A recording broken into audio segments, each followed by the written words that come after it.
Good morning and welcome back to Margin. This morning we're going to talk about budgeting with the 50-30-20 rule. So let's jump right into it.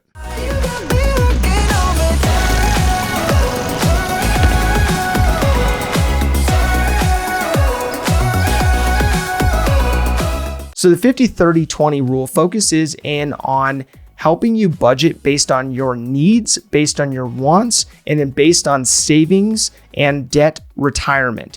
And so with that, when you're looking at a trifecta approach, you are looking at working to build a budget that just focuses on a limited amount of categories, allowing you for some freedom as you're getting into the rhythm of building a budget and maintaining a budget. So with the 50-30-20 rule, it focuses in on helping you live within your means and utilizing your after-tax dollars to apply to these three categories. And so with that, you're going to be focusing on applying 50% of your net take-home pay towards your needs.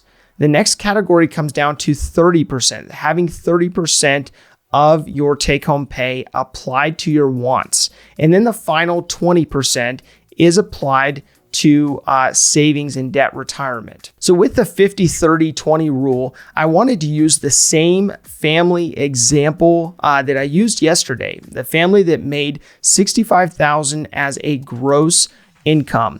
And after taxes, after contributions and insurance and so on and so forth, they had a take-home pay of about 70% of that gross pay. So that 70% equaled about $3,845. And so that is the net pay that they actually have in their bank account.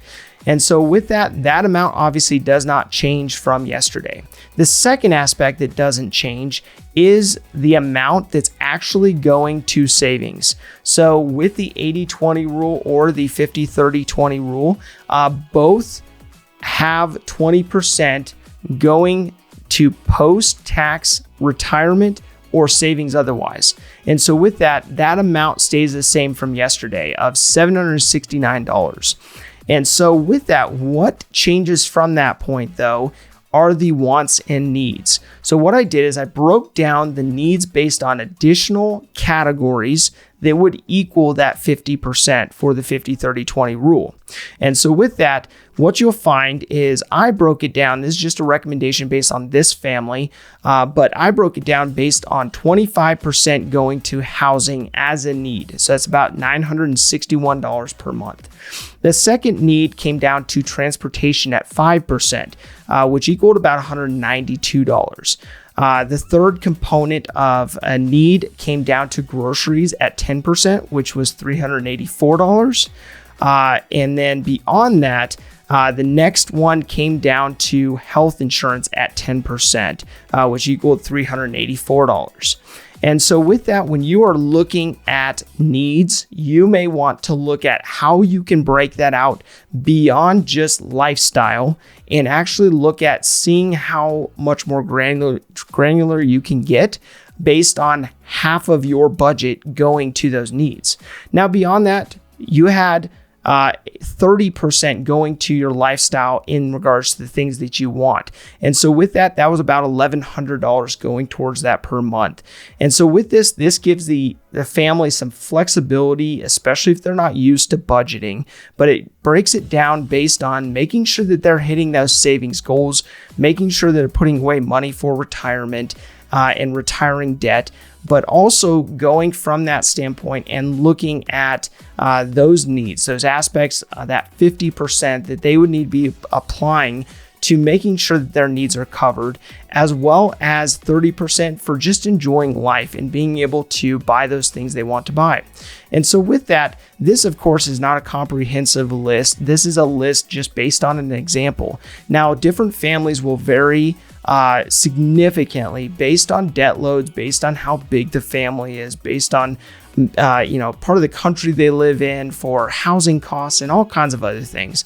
But this is just a starting point so that the family has something to go off of with the 50-30-20 rule. Now, looking at a good, better, best approach, the important part is to look at living within your means, no matter which one you adopt.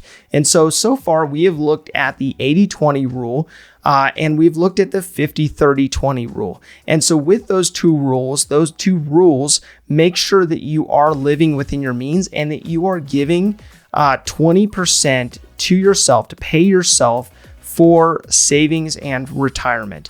And so with that, my call to action today comes down to building out your 50-30-20 plan, your rule for your budget. If you are at that stage where you're ready to expand on some of the categories and able to expand based on having a level of understanding of what things need to go in what categories. And so with that, you'll want to build out the 50-30-20 rule based on those three categories that we talked about, and making sure that you cover that saving aspect, that retirement aspect, that aspect for your needs and those aspects for your wants. And so if you have not built up a budget before, but the 80-20 rule is too simple for you, go ahead and build out this 50-30-20 rule.